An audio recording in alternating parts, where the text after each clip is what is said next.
I always will. I'll always be friends with Modi. He's great prime minister. He's great. I'll always be friends, but I just don't like what he's doing at this particular moment. But India and the United States have a special relationship. There's nothing to worry about. We just have moments on occasion. How are trade talks going? नमस्कार। Bharat America संबंधों में पिछले कुछ दिनों से काफी कुछ चल रहा है। जी हाँ, काफी गहमा-गहमी रही है। शुरुआत हुई डोनाल्ड ट्रंप के एक ट्वीट से। उन्होंने कहा कि अमेरिका भारत को रूस और चीन के हाथों खो चुका है। हाँ, और एक ट्वीट ने मतलब काफी सवाल खड़े कर दिए। बिल्कुल, कूटनीतिक गलियारों में तो जैसे हलचल मच गई। यकीनन, ये सिर्फ एक ट्वीट नहीं था, ये एक तरह का भू राजनीतिक बयान था। सवाल उठे कि क्या दो सबसे बड़े लोकतंत्रों के बीच सब कुछ ठीक नहीं? और इसी माहौल में ट्रंप प्रशासन के एक मंत्री हॉवर्ड लुटनिक, उनका बयान आता है। हाँ, कि अगर रिश्तों को आगे बढ़ाना है तो भारत को माफी मांगनी होगी। माफी, ये शब्द थोड़ा भारी लगा। बिल्कुल, माफी किस बात की ये तो साफ नहीं था, पर यह बयानबाजी शायद किसी डैमेज कंट्रोल का हिस्सा थी या दबाव बनाने की कोशिश। हाँ, हो सकता है। तो आज हम इसी पूरे घटनाक्रम को थोड़ा गहराई से समझने की कोशिश करते हैं। जरूर। हमारे पास जो जानकारी है, जो विश्लेषण है, उनके आधार पर देखेंगे कि ट्रंप के बयानों का असली मतलब क्या था, भारत ने कैसे रिएक्ट किया, और सबसे जरूरी कि इसका रिश्तों पर क्या असर पड़ सकता है आगे चलकर। चलिए तो शुरू करते हैं ट्रंप के स्पष्टीकरण से, क्योंकि ट्वीट के बाद जब उनसे पूछा गया, हाँ, जब पत्रकारों ने सीधा सवाल किया कि क्या अमेरिका ने सच में भारत को खो दिया है, तो उनका जवाब आया। और जवाब क्या था? सुनने में तो काफी पॉजिटिव लगा। हाँ, पहली बार सुनने में तो बिल्कुल पॉजिटिव था। उन्होंने कहा, मैं हमेशा मोदी का दोस्त रहूंगा, वो एक महान प्रधानमंत्री हैं। और भारत अमेरिका रिश्तों के बारे में भी कुछ कहा उन्होंने। जी, कहा कि रिश्ते बहुत खास हैं और चिंता की कोई बात नहीं। तो लगा कि शायद वो बात को संभाल रहे हैं। लेकिन क्या ये इतनी सीधी बात थी? यहीं पर उनकी वो जिसे कहते हैं क्लासिक ट्रम्प स्टाइल, वो सामने आती है। अच्छा, वो कैसे? पहले तारीफ करना, खूब तारीफ करना, जैसे शुगर कोटिंग, सब बढ़िया है, रिश्ते मजबूत, नेता महान। लेकिन बात वहीं खत्म नहीं हुई, उन्होंने फौरन एक लेकिन जोड़ दिया। अच्छा, एक लेकिन? और वो लेकिन क्या था? उन्होंने कहा, लेकिन अभी जो भारत कर रहा है मुझे पसंद नहीं, खासकर रूस से तेल खरीदना। ओहो, तो पहले तारीफ फिर सीधी आपत्ति। बिल्कुल, पहले दोस्ती का जिक्र, महानता का जिक्र, और फिर अपनी मांग या नाराजगी सामने रख देना।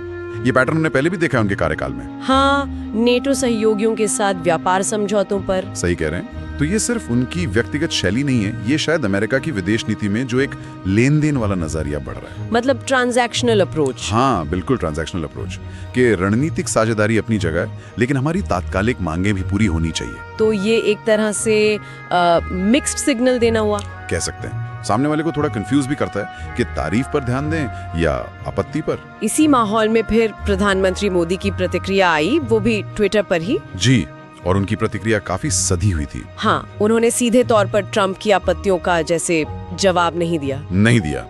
पीएम मोदी ने अपने ट्वीट में ट्रंप की भावनाओं और सकारात्मक आकलन की सराहना की। अच्छा, उन्होंने भारत अमेरिका रिश्तों को सकारात्मक और भविष्योन्मुखी बताया। भविष्योन्मुखी मतलब फॉरवर्ड लुकिंग। जी। लेकिन जो सबसे खास बात थी, उन्होंने इस रिश्ते को व्यापक वैश्विक रणनीतिक साझेदारी कहा। Comprehensive global strategic partnership. व्यापक वैश्विक रणनीतिक साझेदारी, ये ट्रम्प काफी वजनदार लगता है। इस पर उन्होंने खास जोर क्यों दिया होगा? ये सिर्फ एक टर्म नहीं है, ये रिश्ते की पूरी परिभाषा है। रणनीतिक साझेदारी मतलब लंबे समय का सहयोग, साझा हितों पर आधारित। ठीक है। व्यापक मतलब इसमें कई क्षेत्र शामिल हैं, रक्षा, सुरक्षा, इकोनॉमी, टेक्नोलॉजी, लोग, सब कुछ। और वैश्विक कि ये रिश्ता किसी एक मुद्दे जैसे रूस से तेल खरीदने या किसी एक नेता की नाराजगी से कहीं बड़ा और मजबूत है। ये दशकों की मेहनत का नतीजा है। इसे ऐसे ही कमजोर नहीं किया जा सकता। तो एक तरह से ये ट्रम्प के उस लेन देन वाले रवैये का जवाब था। हाँ, कि मुझे ये पसंद नहीं के जवाब में ये एक गहरी और व्यापक साझेदारी है। ये याद दिलाना कि नींव काफी गहरी है। बिल्कुल। लेकिन इस ऑनलाइन बातचीत का जमीनी असर क्या हुआ? क्या कोई बड़ी मीटिंग तय हुई इसके बाद? नहीं, जानकारी तो यही है कि फिलहाल कोई हाई लेवल विजिट नहीं हो रही है। न ट्रम्प भारत आ रहे हैं, न मोदी अमेरिका जा रहे हैं। अच्छा। यहाँ तक कि जो यूएन जनरल असेंबली का सेशन होने वाला है, उसमें भी भारत को विदेश मंत्री डॉक्टर एस जयशंकर रिप्रेजेंट करेंगे। पीएम खुद नहीं जा रहे। तो इसका क्या मतलब निकाला जाए? क्या दोनों साइड थोड़ा रुक कर देखना चाहते हैं? लगता तो यही है। शायद दोनों देशों ने तय किया है कि अभी व्यक्तिगत मुलाकातों से बचें और जो मौजूदा ढांचा है साझेदारी का उसे बनाए रखें। मतलब फोकस निरंतरता पर है, किसी नई पहले टकराव पर नहीं। हाँ, ऐसा ही लगता है।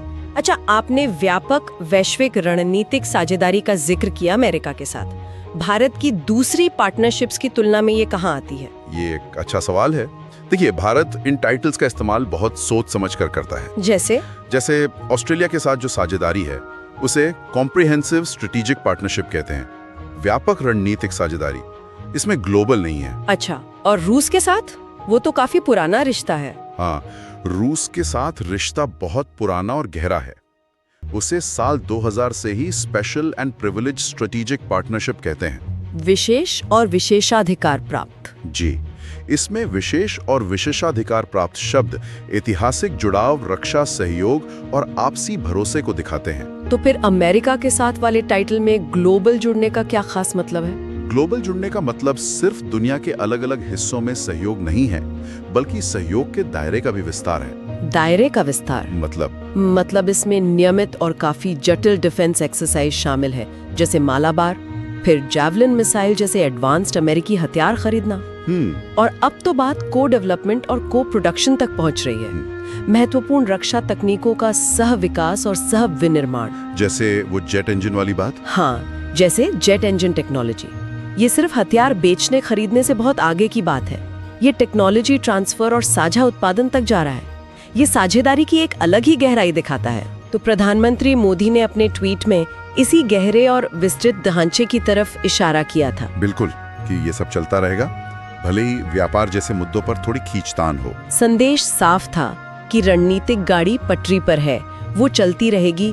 जो स्पीड ब्रेकर हैं व्यापार वगैरह के, उनसे अलग से निपटा जाएगा। हाँ, लेकिन क्या इसका मतलब यह है कि अमेरिका की तरफ से दबाव अब नहीं आएगा?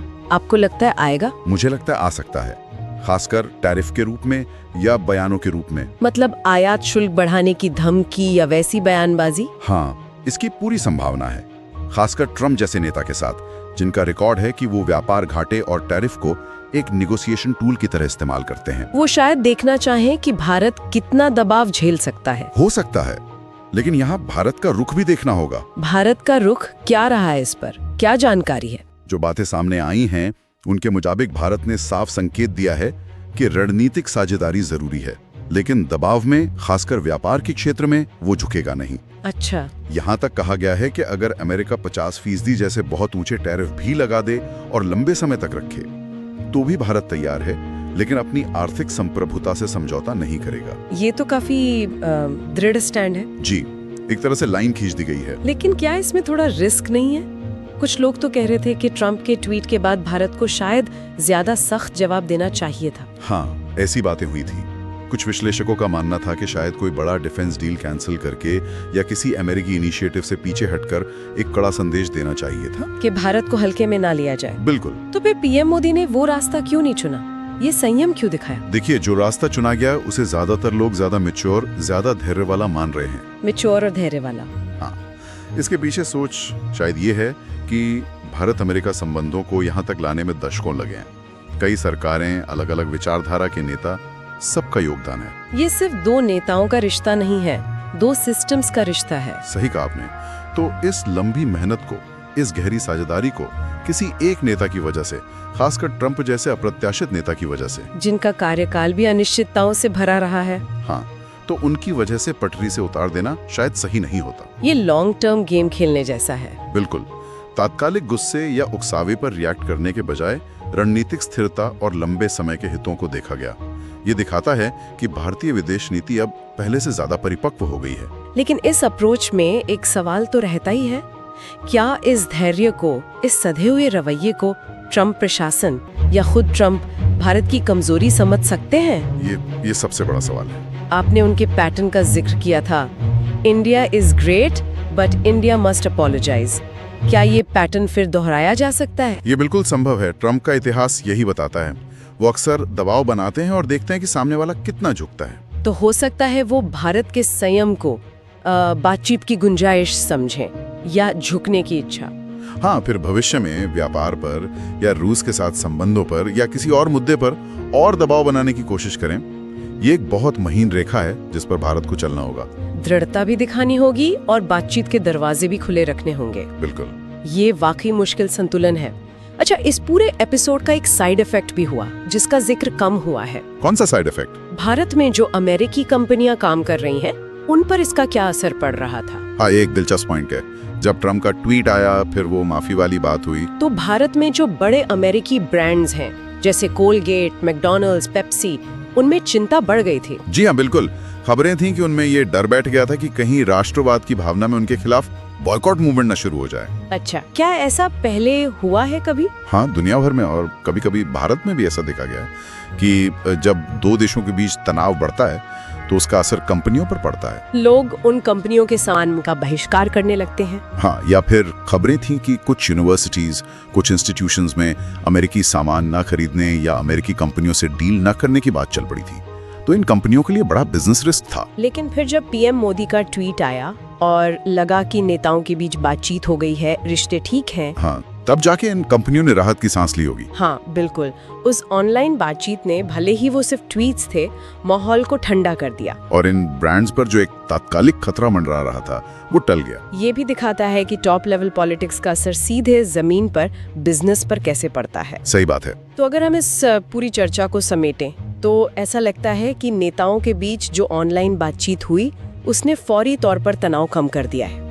सतह पर शांति दिख रही है। हाँ, तात्कालिक संकट टल गया लगता है। लेकिन जो बुनियादी मुद्दे हैं, खासकर व्यापार वाले मतभेद और अमेरिकी दबाव की रणनीति, वो शायद अभी भी मौजूद हैं। बिल्कुल सही कहा आपने। सतह पर भले ही शांति हो, लेकिन अंदर वो टेंशन, वो द्वंद्व बना हुआ है। और भारत एक मुश्किल रस्सी पर चल रहा है। हाँ, एक तरफ अमेरिका के साथ वो गहरी रणनीतिक साझेदारी है जो भारत के लिए जरूरी है, चीन को बैलेंस करने के लिए, टेक्नोलॉजी के लिए, ग्लोबल स्टेज पर अपनी भूमिका के लिए। इसे भारत खोना नहीं चाहेगा। बिल्कुल नहीं, इसे बनाए रखना है। लेकिन दूसरी तरफ ट्रम्प प्रशासन का वो लेन देन वाला रवैया है। हाँ, या शायद ट्रम्प का व्यक्तिगत रवैया, अमेरिका फर्स्ट, व्यापार घाटा कम करो, सहयोगियों पर भी दबाव बनाओ। तो भारत को इन दोनों के बीच बैलेंस साधना है, रणनीतिक गहराई भी रखनी है और लेन देन वाले दबावों से भी निपटना है। यही सबसे बड़ी चुनौती है और शायद आने वाले समय में यही भारत अमेरिका संबंधों का सेंट्रल थीम रहेगा। ये बैलेंस बनाना कितना मुश्किल होगा? क्या यही अब नई हकीकत है? मुश्किल तो बहुत है। सवाल ये है कि आप एक ऐसी पार्टनरशिप को कैसे मैनेज करते हैं जो स्ट्रेटेजिकली बहुत डीप है, लेकिन जिसमें दूसरी तरफ से लगातार ट्रांजैक्शनल डिमांड्स और प्रेशर आ रहे हैं। ये सिर्फ भारत के लिए नहीं, अमेरिका के कई और सहयोगियों के लिए भी एक चैलेंज है। तो चलिए आज की इस पड़ताल को हम यहीं विराम देते हैं। हमने ट्रंप के बयानों से लेकर भारत की प्रतिक्रिया, साझेदारी के मायने और भविष्य की चुनौतियों तक काफी कुछ समझने की कोशिश की। जी। लेकिन जाते जाते श्रोताओं के लिए एक सवाल जरूर छोड़ जाते हैं। बिल्कुल। ये जो द्वंद्व है, गहरी रणनीतिक साझेदारी और लेन देन वाले दबावों के बीच संतुलन साधने का, ये आगे चलकर, मतलब निकट भविष्य से भी आगे, भारत अमेरिका संबंधों के लंबे रास्ते को कैसे आकार दे सकता है। खासकर तब जब भविष्य में दोनों देशों में लीडरशिप बदल सकती हैं, उनकी प्राथमिकताएं बदल सकती हैं। हाँ, या विदेश नीति की स्टाइल में ही बड़ा बदलाव आ जाए। तो क्या ये संतुलन हमेशा बना रहेगा या किसी एक तरफ झुकना पड़ेगा? ये सोचने वाली बात है। इस पर विचार करना दिलचस्प होगा।